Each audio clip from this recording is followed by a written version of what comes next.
Izin memperkenalkan diri, nama saya Wulandiah Aulia, PKD Lowong Hapit. Status masih single.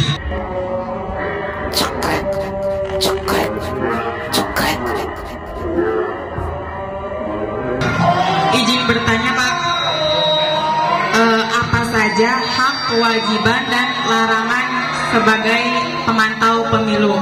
Lalu sebagai pemantau pemilu itu kan nanti ada hasilnya, hasil pemantauannya.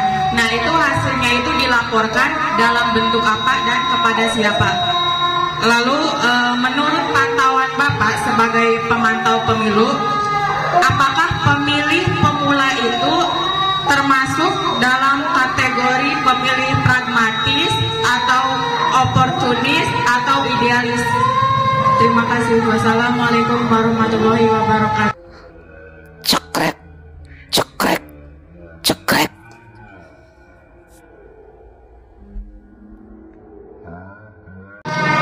Ya, ini pertanyaan bagus. Atur nuhun, Ibu Mulan. Oh, Mbak. Teteh ya, Teteh Mulan. Saya coba jelaskan dulu konten pemantau ya. Pemantau itu ada dalam Undang-Undang 7 2017 sebagai stakeholder atau kepanjangan tangan bentuk kerjasama dalam penyelenggara pemilu dengan NGO. Sebenarnya pemantau pemilu itu adalah NGO yang tentu mereka sebenarnya objeknya bukan partai politik saja, tapi siapa yang kita pantau? Yang kita pantau itu satu, peserta pemilu, yang kedua penyelenggara pemilu yang dalam hal ini KPU, Bawaslu, DKPP. Itu pemantauan kita.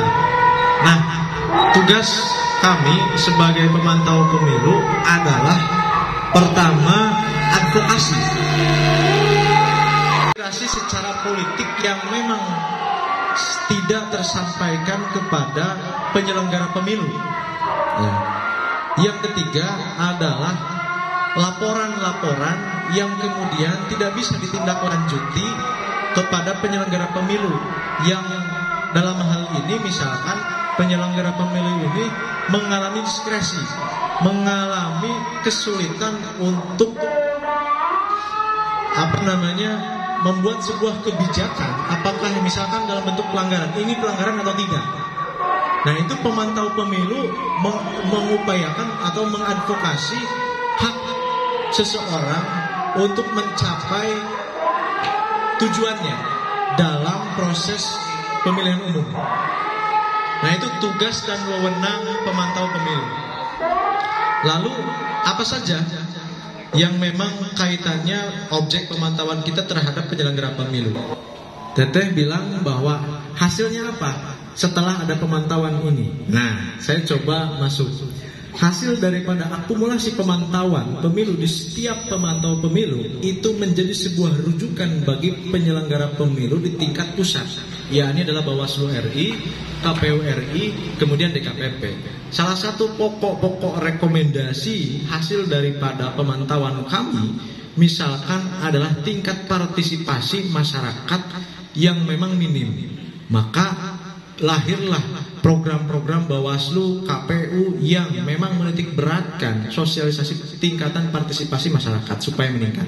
Itu contoh. Kedua misalkan sebenarnya soal pemilih pemula pun itu hasil rekomendasi dari pemantau pemilu. Karena apa? 2019 itu ya, tingkat partisipasi pemilih pemulanya banyak, tapi tingkat pemaksimalan dalam aturan regulasi Bawaslu, Perbawaslu, PKPU dan perundang-undangan itu tidak ada produk hukum yang kuat. Kira-kira begitu. Jadi tidak ada menitik beratkan pemilih pemula jadi garapan sosialisasi oleh penyelenggara pemilu. Nah, maka di sana dituangkan, diperjelas, diperdetail ada dalam Perbawaslu yang baru 2023 itu soal pemilu. Itu hasil rekomendasi dari pemantau pemilu.